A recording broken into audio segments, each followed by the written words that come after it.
Agora, Nicoleles, queria puxar outra coisa aqui, cara. O que é criatividade? Putz, isso é sensacional, porque outro dia, o ano passado, eu fiquei muito interessado porque saiu um livro chamado A Neurociência da Criatividade. E eu achei muito curioso porque, primeiro, é atrevido, né? Que ninguém, eu, 40 anos de profissão, raramente eu encontrei um neurocientista que tivesse, né, pôr o dedo ali e falar. Eu ainda tô com, eu não tenho juízo final porque eu comecei a ler o livro, comecei a estudar e achei muito interessante certos aspectos. Outros é uma visão muito tradicional, também achei um pouco conservador demais, mas é uma pergunta essencial, porque a criatividade não é só nossa. Eu vejo o meu cachorrinho, né, 4, 5 meses, as soluções que um labrador encontra para achar você, né, é impressionante. Como não, e é um bebê, né? Vamos dizer, uma criança, um bebezão. Só que você olha para um cachorrinho ali e Nicoleles é pai de pet, hein? Eu sou pai de pet, Quem diria? O meu destino, o nome dela é Vega, mas eu digo que na realidade o real nome dela é Godzilla, porque ela acabou com o surrounding, porque ela tomou conta, né? Evidente, né? Mas se você parar para ver, a criatividade não é só humana. Você vê isso nos animais. Você vê soluções incríveis tomadas, né, por leões, por toda sorte de bicho. Mas a criatividade humana, ela é peculiar, porque ela gera realidades. Por exemplo, eu estava vendo outro dia... Você cria. Não, eu estava vendo... Cria num aspecto muito mais amplo. Por exemplo, você tinha os salões de pintores franceses, né, onde os caras... Né, que se você entrava no salão lá no século XIX, você era um pintor escolhido para pôr os seus quadros, a sua carreira estava feita. Só que assim, os caras chamados Cézanne, né, Van Gogh, Gauguin, não conseguiam entrar, não conseguiam penetrar nisso. Os impressionistas como um todo, né? Outro dia eu estava lendo a história do Cézanne, porque o cara, ele não era nem o cara tradicional e ele não era nem impressionista, ele era pós-impressionista. E isso causava toda sorte de problema, porque ninguém queria pôr o quadro do cara em lugar nenhum, né?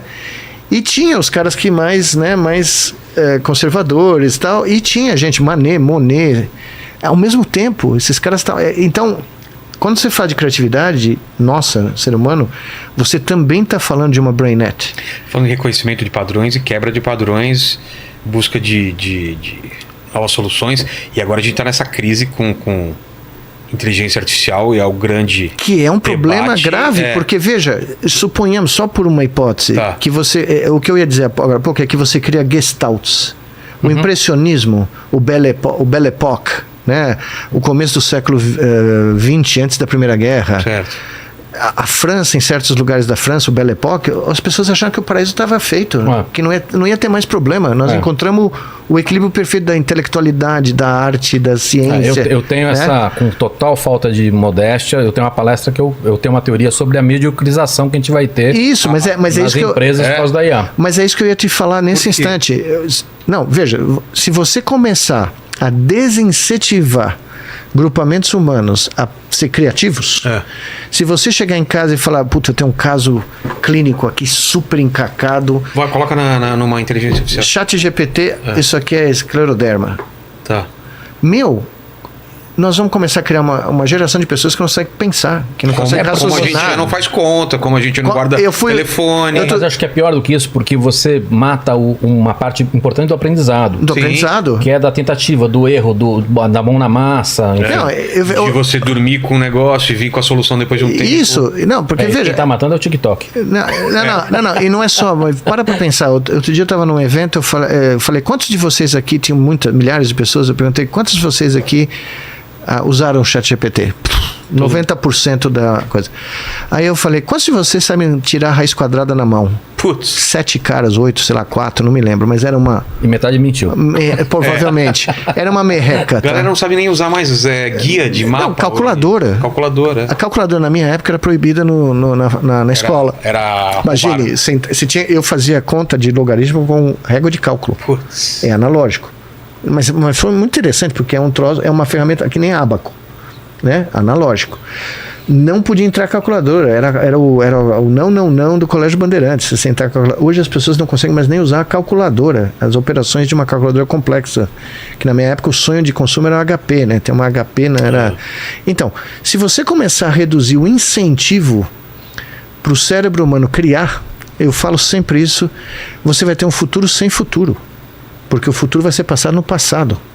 Tudo que nós já fizemos vai estar num grande data mining engine e nós vamos projetar no futuro o que já foi feito, mas nós não vamos criar. E esse é o grande dilema da espécie. Porque sem criatividade, nós não temos futuro, enquanto espécie, a longo prazo. Mas eu vou repetir a pergunta, porque você é um dos caras que mais entende de cérebro no mundo e eu queria escutar mais sobre isso. O que é criatividade? Então, a criatividade, eu não tenho uma resposta porque ninguém tem. Tá? Ninguém tem uma resposta definitiva. Na minha modesta concepção, a criatividade é o que exatamente o cérebro humano evoluiu para fazer. Resolver problemas? Não, é pegar coisas que estão completamente desconectadas, que um cavalo olha... Não vai fazer essa relação. Não tem a menor definição. Pegar coisas completamente disjuntadas e estabelecer correlações. Então, por que o gestalt do impressionismo foi tão poderoso? Por quê? Porque, de repente, eles mostravam o amanhecer, como eles viam o amanhecer, cada um deles, no amanhecer. Eles não estavam no estúdio pintando o amanhecer dentro de uma sala fechada. Estavam lá. O Monet pintava no jardim dele. Toda a variação de luzes. Todas as luzes. O Cézanne, quando eu fui lá em Aix visitar a Saint-Vittory, que é a montanha que ele pintou 200 milhões de vezes, eu não sei quantos quadros, são 50 quadros da mesma montanha, Aix-en-Provence, né, onde ele nasceu e onde o Zola nasceu, que era o grande amigo dele. Imagine, o par de infância, Émile Zola e Paul Cézanne, tá? Tem até um filme sensacional francês que vale a pena assistir, a vida deles, né?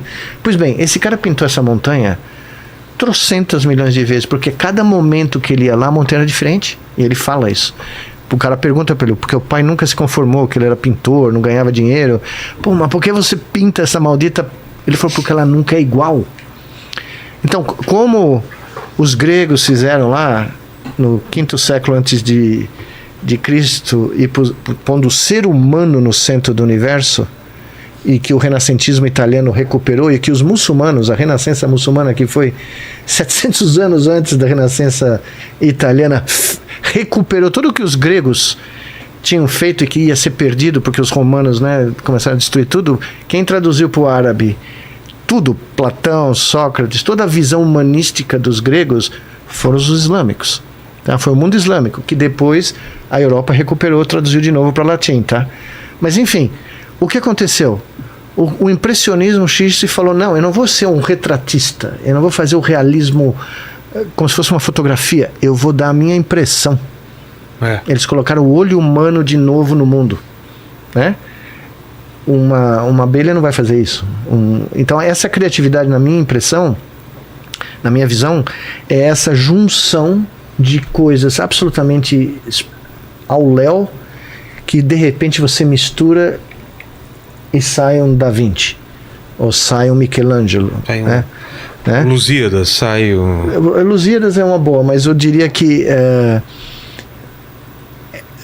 quando você vai... Eu fui recentemente para Florença, né? Depois da pandemia melhorar um pouco, depois de 4 anos eu fui para Itália para ver esse negócio de Milão. Eu queria saber de Milão, depois... eu parei em Florença e fui ver pela primeira vez na minha vida o Davi.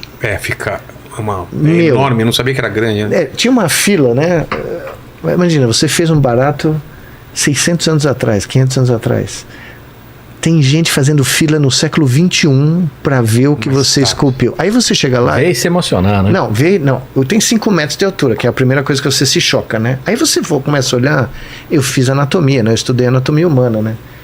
Eu comecei a olhar a perna do Davi, comecei a olhar o tronco, o braço. Eu falei, meu Deus do céu! E o Michelangelo dizia o seguinte, olha como a criatividade vem. Perguntaram uma vez para o Michelangelo como é que ele, né? A Pietà, Moisés, Davi. Eu falava, é simples. Eu vou em Carrara e eu acho um bloco de mármore da altura do que eu quero fazer. E aí eu olho e penso, eu só tenho que tirar umas coisas aqui e ali. Se for fazer um cavalo, eu tiro tudo que não é cavalo. Ele via a coisa dentro do bloco de mármore. Ele falava, ele só tirava o excesso. Olha lá. vocês tinham colocado, né? Não, você põe o Davi aí, porque, sinceramente... É incrível, né? Não, e você vê, não no caso do Davi, mas você vê como os caras conseguiam trabalhar a dobra de tecido, né? Não, a Pietà, a primeira vez que eu vi a Pietà em Roma, olha lá. É que você vendo no computador, você não tem a noção. Quando você entra na cúpula do lugar e você vê 5 metros de ser humano, e você vê que ele está olhando com esse olhar quase de desdém, né? É quase o olhar de... Né? A mão, né? A posição aquela mão, né? E ele está olhando por nada. E você entra aí em volta e as pessoas... O que eu achei mais incrível, as pessoas param e elas ficam petrificadas. Você esperaria que todo mundo andava, né? Ficava andando. Eu olhei assim... E você vê que o impacto é tão gigantesco porque parece que é um ser humano que está ali, né? Gigante. Um gigante, né? E aí você vê a Virgem Maria com Jesus Cristo, né? Jesus morto e a Virgem, a Pietà, né? E você vê os detalhes da roupa da Virgem Maria. Quer dizer, o cara tinha na cabeça dele, ele nunca viu a Virgem Maria. Ele tinha essa capacidade do inconsciente dele gerar uma imagem que ele transportou para a pedra. Ou tirou o excesso, né? Se a gente quiser fazer justiça para ele, né? E essa é a condição humana. Isso nenhum computador vai fazer. Nenhum programa de inteligência artificial vai criar um outro Davi. Ele pode copiar esse aí. Olha lá a comparação. Olha os caras limpando. Parece o Tiririca limpando. São 5 metros de pedra. Olha o abdômen do cara. Olha os músculos do abdômen, né? E Nicoleles, o que é de Milão que você estava falando que você vai para lá? Não, Milão, eu criei... no final da pandemia, eu senti que eu não sabia dos números, né? Porque só saiu agora. Mas eu senti que a coisa ia ser... Né, como eu trabalhei muito na pandemia, voluntariamente, né? Eu estudei muito, voltei à minha origem. Na Faculdade de Medicina eu trabalhava com epidemiologia, né? Eu ia fazer carreira em epidemiologia e descobri o cérebro humano, joguei fora todo o meu trabalho em epidemiologia. Mas quando eu vi os efeitos crônicos do Covid, e principalmente o sistema nervoso, eu falei, isso aqui vai ser uma explosão. E eu comecei a conversar com os meus amigos ao redor do mundo, falando, veja, nós temos que achar outras formas de tratar esse pessoal. Os pacientes que vão surgir com novas doenças degenerativas, aumento de Parkinson, aumento de Alzheimer, demência, toda sorte de acidente vascular.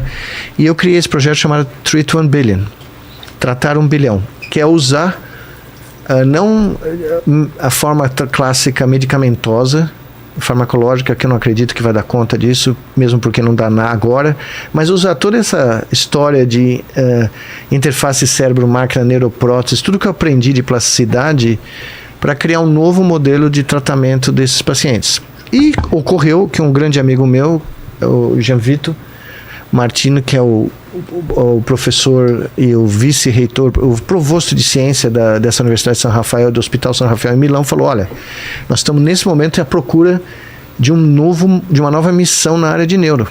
E ficamos 2 anos escrevendo um business plan científico, um calhamaço desse tamanho, para criar o primeiro polo de neurotecnologia da Europa, voltada à disseminação de terapias e tecnologias para tratar essas doenças chaves que explicam esses 43% da humanidade. E esse é o primeiro polo da rede.